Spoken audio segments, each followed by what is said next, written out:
¿qué tal? ¿Cómo están? Es un gusto para mí poder estar nuevamente con ustedes en este estudio que estamos haciendo acerca de los argumentos de la existencia de Dios. Hemos visto la semana pasada el argumento de contingencia de Leibniz, entendiendo que Dios existe necesariamente y todo lo demás es resultado de esa contingencia, ¿no? Creados por ese Dios. Hemos visto el argumento moral que nos explica cómo Dios existe porque los deberes y valores morales parten de su misma esencia y Él es el estándar perfecto que tenemos para poder decir que los valores y morales y deberes morales sí existen. Y el día de hoy vamos a ver algunos argumentos también y vamos a introducirnos un poquitito más, ¿no? Vamos a empezar con este argumento, el argumento ontológico. Este argumento va a ser presentado por Anselmo de Canterbury en el 1078. Y Anselmo va a comenzar con esta declaración. Va a decir: si es siquiera posible que Dios exista, entonces se deduce lógicamente que Dios sí existe. Vamos a ver entonces a qué hace referencia a Él. Bueno, podemos definir a Dios, ¿no?, de la siguiente manera. Podemos definir a Dios como un ser todopoderoso, omnisciente, moralmente perfecto en todos los mundos posibles, ¿no? Él dijo, si es siquiera posible, ¿no? Acá él va a introducir este concepto de mundos posibles. Ahora, ¿qué es un mundo posible? ¿No? Son solo maneras hipotéticas o teóricas supuestas en las que el mundo podría haber sido. Vamos a tomar algunos ejemplos. Partimos de un ejemplo bastante cómico, los unicornios. Los unicornios existen en algún mundo posible. Si el mundo hubiera sido de esa manera, ¿no? Y podríamos estar de acuerdo de que hipotéticamente en nuestra imaginación podemos considerar un mundo donde sea posible la existencia de los unicornios. Eso sería un ejemplo.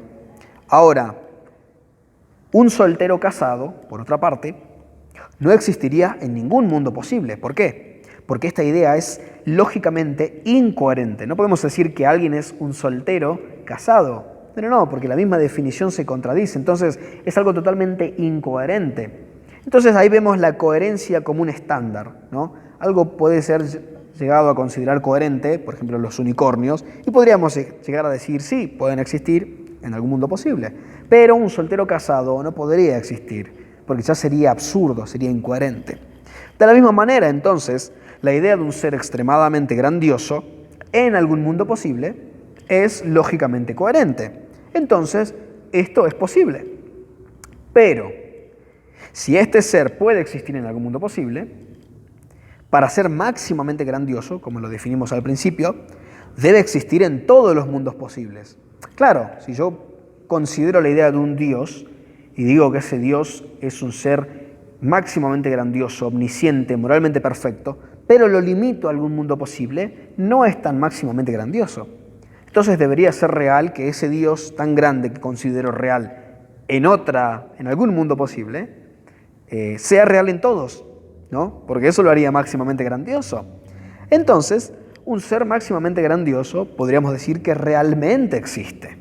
Entonces, acá podemos ver esta premisa, ¿no? Podemos entender que si Dios existe en algún mundo posible, por su esencia de Dios, por su grandeza, tendríamos que considerarlo parte de todos los mundos posibles. Y por consiguiente, podríamos afirmar que entonces ese Dios máximamente grandioso verdaderamente existe. Ahora acá está lo que yo te decía en el estudio anterior. Bajo esta premisa, el ateísmo no solo tiene que sostener que Dios no existe, sino que también es imposible que Dios pueda existir. Esto ya nos va a decir que parece ser que el ateísmo necesita más fe que el mismo cristianismo y que cualquiera que profese, ¿no?, una fe. Parece que el ateísmo necesita más fe de la que pensamos. Entonces, el argumento ontológico de Canterbury va a ser totalmente correcto. Si es posible que Dios exista, lo cual es cierto, entonces Dios realmente existe. Ahora, ya que hemos hablado de estos tres argumentos, hemos visto el ontológico, hemos visto el moral, hemos visto el argumento de contingencia. Ahora vamos a ir un poquitito más. Está bien, aceptamos que Dios existe. Bueno, ese es el primer paso de lo que es la teología natural. Y allí podríamos quizás quedarnos cómodos en un deísmo y decir, bueno, Dios existe, pero dejó al hombre a su suerte, ¿no?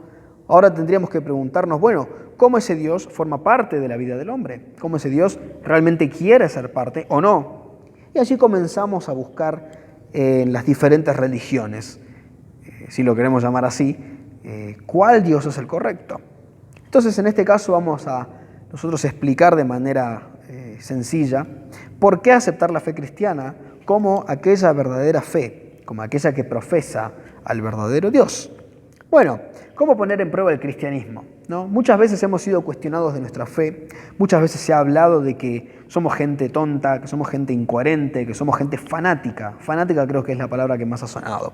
Pero si queremos poner verdaderamente a prueba el cristianismo, tendríamos que analizar todos sus factores.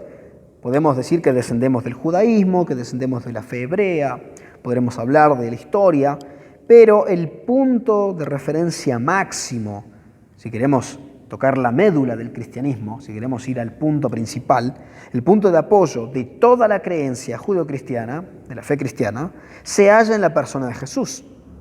A partir de Jesús, podemos entonces descartar toda profecía del Antiguo Testamento y todo lo que vino luego de él. Descartar su muerte y su resurrección sería la clave para descartar el cristianismo como la creencia que profesa al verdadero Dios. Es decir, si descartamos a Cristo como el verdadero Hijo de Dios, como quien dijo ser y como quien verdaderamente es el representante de Dios en la tierra, si logramos decir que eso no es cierto, entonces toda nuestra fe queda desacreditada. Acá vamos a ver algunas investigaciones entonces y vamos a ver evidencias de la vida, muerte y resurrección de Jesucristo. Vamos a ver en primer lugar, hay al Jesús histórico, ¿sí? El famoso Jesús histórico.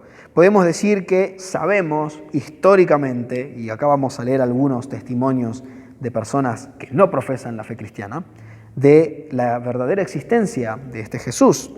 Sabemos que vivió en el tiempo del Imperio Romano, en tiempos de Octavio Augusto, que estuvo del 27 a.C. al 14, y murió en tiempos de Tiberio, que estuvo del 14 después de Cristo al 37 después de Cristo.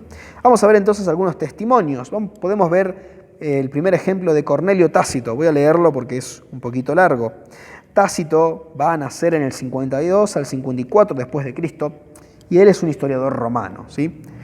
Él va a decir, ni los muchos sacrificios expiatorios que pudieron ser presentados a los dioses podrían haber tenido el valor para disculpar a Nerón de la infamia que significaba el que se le creyera ser el que había ordenado la conflagración, el incendio de Roma. Por tanto, para suprimir el rumor, él cargó falsamente a las personas, comúnmente llamadas cristianos, con la culpa, y los castigó con las más refinadas torturas, atrayendo sobre ellos el aborrecimiento de todos por sus iniquidades. Cristo, el fundador del nombre, fue ajusticiado por Poncio Pilato, procurador de Judea en el tiempo de Tiberio. Tácito va a ser un romano y en este pasaje particularmente está escribiendo acerca de este suceso, ¿no? Cuando Nerón va a decidir incendiar Roma e injustamente va a sentenciar a los cristianos como los culpables, ¿no? Y allí comenzó una de las persecuciones más difíciles del primer siglo. Podemos ver allí los mártires que van a morir en la arena romana, podemos ver todas las torturas, y Tácito va a decirlo, con las más refinadas torturas, pero va a nombrar a Cristo y va a decir Cristo el fundador del nombre, y va a dar el hecho histórico, fue ajusticiado por Poncio Pilato, eso es lo que nosotros leemos en la Biblia. Podemos decir entonces que Jesús es una persona histórica reconocida por Cornelio Tácito. Vemos otros autores no cristianos. Luciano, por ejemplo, reconocido como el satírico del siglo II, habló con desdén de Cristo también y de los cristianos. Él los vinculó con las sinagogas de Palestina y aludió a los cristianos de este modo. Él va a decir lo siguiente de los cristianos. El hombre fue crucificado en Palestina por haber introducido este nuevo culto en el mundo, hablando de Cristo. Aún más, el primer legislador que ellos tuvieron les persuadió de que todos ellos eran hermanos unos de otros. Después de haber transgredido de una vez por todas, negando a los dioses griegos y adorando a aquel sofista crucificado y viviendo bajo sus leyes. Esa va a ser la opinión de Luciano, ¿no? Él también va a hablar acerca de estos cristianos. Y tenemos finalmente a un gran historiador muy reconocido, Flavio Josefo. Flavio Josefo va a decirnos lo siguiente: ahora, había alrededor de este tiempo un hombre sabio, Jesús, si es que es lícito llamarlo hombre, pues era un hacedor de maravillas, un maestro tal que los hombres recibían con agrado la verdad que les enseñaba. Atrajo así a muchos judíos y de los gentiles. Él era el Cristo, y cuando Pilato, a sugerencia de los principales entre nosotros, le condenó a ser crucificado, a aquellos que le amaban de un principio no lo olvidaron, pues se volvió a aparecer vivo entre ellos al tercer día, exactamente como los profetas habían anticipado. Hay algunas versiones que van a decir más adelante que los escritos de Josefo van a ser de alguna manera un poco tergiversados. Entonces van a decir que esta porción en particular no va a ser la correcta, pero eso no descarta el hecho de que marca el Jesús histórico. Otra versión va a decir que alrededor de este tiempo había un hombre sabio, Jesús, que atrajo así a muchos judíos y de los gentiles. Él se hacía llamar el Cristo, y cuando Pilato, a sugerencia de los principales sacerdotes, le condenó, a aquellos que le amaban de un principio no le olvidaron. Esa va a ser otra de las versiones que van a profesar como correcta, pero esto no quita la verdadera realidad de que se marca a Cristo como el verdadero Jesús histórico. Entonces, acá vemos que está en lo correcto. Podemos partir después también hacia la vida de Jesús, y acá ya nos adentramos en lo que van a ser los evangelios. Los evangelios van a existir muchísimo antes de que comience el canon histórico de la Biblia, muchísimo antes de que la Iglesia vaya a tener esa estructura y vaya a profesarse como la Iglesia Católica Romana. Todo lo contrario, los evangelios, antes de ser elegidos en el canon, como parte del Nuevo Testamento, eran cartas que se compartían entre los primeros cristianos para conocer la vida de Jesús. A través del estudio después podemos ver, por ejemplo, Mateo, va a ser escrito en los 50 y 60. Mateo fue escrito para un público judío, y vamos a ver después por qué, ¿no? Este público judío necesitaba entender a Cristo como el Rey. Va a tocar muchos aspectos de lo que era la tradición judía, y ellos esperaban al Mesías. Entonces Mateo va a especificarse, mejor dicho, va a especializarse en llegar a los hermanos judíos. Marcos, por otro lado, escrito para un público romano, representa a Cristo como el siervo, un siervo que vino a servir a los demás. No va a ser tanto un aspecto judío, sino va a ser más un público romano, un siervo, alguien abnegado en su trabajo, hacer lo que tenía que hacer, cumplir su objetivo. Lucas, por otro lado, va a ser escrito para un público griego y va a presentar a Cristo como el hombre. Y allí Lucas va a tratar de describir a Jesús, de una manera que los griegos pudieran entender que este hombre también era Dios, pero que también había sido hombre, que también comprendía la realidad, ¿no? Y finalmente Juan, que va a ser en realidad el último escrito, ya por los años 85 y 90 después de Cristo, va a ser escrito a un público eclesiástico, a la iglesia que ya estaba un poquito más orientada en ese momento, y representa a Cristo como el Hijo de Dios. Nosotros generalmente siempre, cuando llega alguien nuevo a la fe, le decimos, bueno, ¿qué libro puedo comenzar a leer? Bueno, no, léete Juan. Bueno, pero Juan en realidad va a ser uno de los libros que más contenido teológico va a tener, uno de los libros que más va a expresar a Cristo, su amor y su intención de redención hacia el pueblo, ¿no? Hacia la iglesia, al mundo. Entonces, vamos a ver a Juan como uno de los más lindos expositores de la vida de Cristo. Podemos leer, por ejemplo, allí en Lucas 23, del 1 al 2, y acá ya nos adentramos a lo que es la muerte de Jesús. Los escritos de los evangelios van a ser detalladamente cuidados. Y eso también va a ser algo muy interesante, porque para probar la fidelidad de un escrito, se tiene que probar que ese escrito no fue tergiversado en varias versiones. Los evangelios van a tener una detallada, cuidada y gran conservada escritura. No van a diferir en muchos aspectos los unos de los otros a través de los años. Van a ser escritos muy bien cuidados. Por ejemplo, acá vemos la muerte de Jesús, ¿no? Lucas va a decir, levantándose entonces toda la muchedumbre, llevaron a Jesús a Pilato.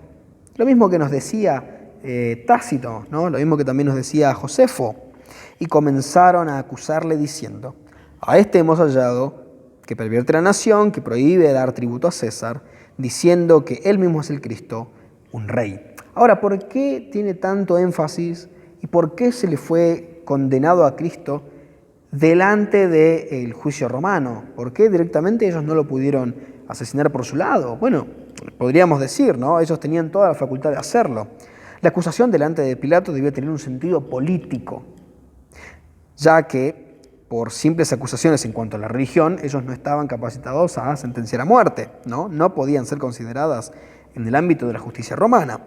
Es por eso que Cristo va a morir bajo los cargos de un agitador político ante los ojos de la ley romana. Claro, es exactamente así como ellos van a decidir rechazarlo, ¿no? Vamos a ver también a los fariseos diciendo, si no matas a este, no eres amigo de César, ¿no? Y van a acusar a Cristo de ser un agitador político, alguien que quería levantar una sedición, alguien que quería levantarse en contra del imperio romano, y allí también Cristo va a ser acusado de este tipo de cosas. Los judíos podrían haber simplemente apedreado a Jesús en aquel momento, lo cual la costumbre judía, la cultura judía aprobaba. Pero, acá viene el detalle importante, en el contexto, los judíos estaban en una celebración de la Pascua. Y la costumbre judía no permitía este tipo de acciones durante este tiempo de celebración. Además, el Sanedrín ya había decidido darle muerte como sea, y por esto le llevaban a un juicio romano. Allí podemos empezar a ver las horas más intensas de Cristo. Cristo va a ser enjuiciado debajo de la mesa, podríamos decirlo, ¿no? Allí en casa de Anás, en casa de Caifás, vamos a ver la injusticia de este juicio, no llevado por el lado derecho de la ley, sino todo por detrás.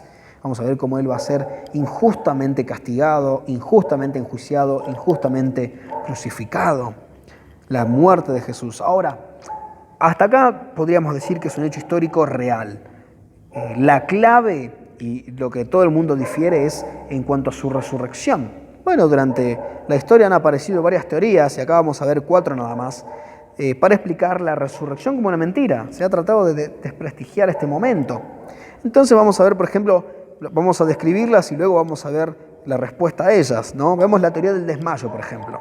La teoría del desmayo va a decir que Cristo en realidad se desmayó en la cruz y lo bajaron antes de tiempo. Entonces allí Él se despertó y logró escapar. La teoría del robo del cuerpo, que también ha sido una de las más aplaudidas por los círculos ateos y demás, va a decir que los discípulos lograron robar el cuerpo de Jesús, sobornaron a los soldados o los mataron o hicieron algo, pero robaron el cuerpo de Jesús y luego reaclamaron su resurrección. Luego dijeron, no, ha resucitado, pero ellos tenían el cuerpo. Esa es otra de las teorías, la teoría del robo del cuerpo. La tercera teoría es la teoría de la alucinación. Allí vamos a ver en Corintios y en algunos pasajes de los evangelios cómo ellos vuelven a ver a Cristo resucitado, ¿no? Pero ellos van a decir que todos aquellos que le vieron luego de la resurrección estaban teniendo una alucinación psicológica. Entonces van a decir, no, esta gente estaba loca, esta gente tenía algún tipo de alucinación de que Cristo estaba ahí, pero no era real. Y finalmente la teoría de la confusión de la tumba por las mujeres. Esta teoría va a decir que las mujeres se confundieron de tumba, vieron una tumba vacía y como era muy temprano, ellas pensaron que la tumba estaba vacía porque Él había resucitado. Entonces volvieron corriendo a dar la noticia y todos estaban confundidos en la tumba. Estas 4 entonces van a ser una de las más postuladas y ahora vamos a ver sus contras. Podemos ver, por ejemplo, la teoría del desmayo y el robo de cuerpo. La realidad es que la cultura no nos da indicios de nada que se les pueda escapar a los soldados judíos. La teoría del desmayo en realidad descarta la idea de que antes de la crucifixión Cristo había sido tristemente y cruelmente azotado por los soldados. Ahí vos tenés en pantalla el ejemplo del látigo. Algunos van a decir que los látigos eran tan pesados, tan grandes, que sí o sí tenían que tenerlos con las 2 manos y al apegarlo al cuerpo tenían estas puntas que se apegaban a la carne y al arrancarlo con violencia desprendían la parte de la carne humana, dejando hasta quizás los huesos a la vista de las personas. Y vamos a ver cómo Cristo fue desfigurado, cómo fue tan golpeado. Y en el camino a la crucifixión vamos a ver que Él va a caerse varias veces hasta que también le ayudan a cargar la cruz. Entonces esta teoría puede ser totalmente descartada. Los soldados no podían, y es más, eran expertos asesinos. A los soldados romanos les encantaba masacrar y les encantaba azotar a la gente. Así de ellos demostraban su poderío, el poderío del imperio.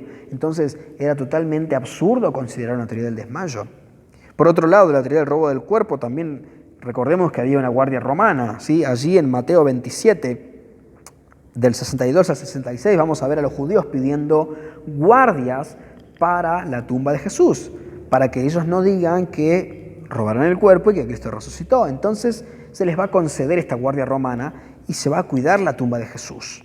Así vamos a ver esta realidad. Entonces, un guardia romano que no estaba en su puesto podía ser condenado hasta con la muerte, porque había faltado a su rol como soldado. Y dudo mucho que esta gente haya decidido venderse solamente por un agitador político judío. Los romanos los veían con desprecio. Entonces estas dos teorías pueden ser lógicamente descartadas. Vamos a ver las siguientes dos, como dijimos, la alucinación y la confusión de la tumba. Bueno, la alucinación es absolutamente inconcebible. Hay algunos estudios, y con mucho gusto me gustaría compartirlo con ustedes, que van a hablarnos acerca de cómo este momento de alucinación psicológica es totalmente imposible a gran escala, ¿no?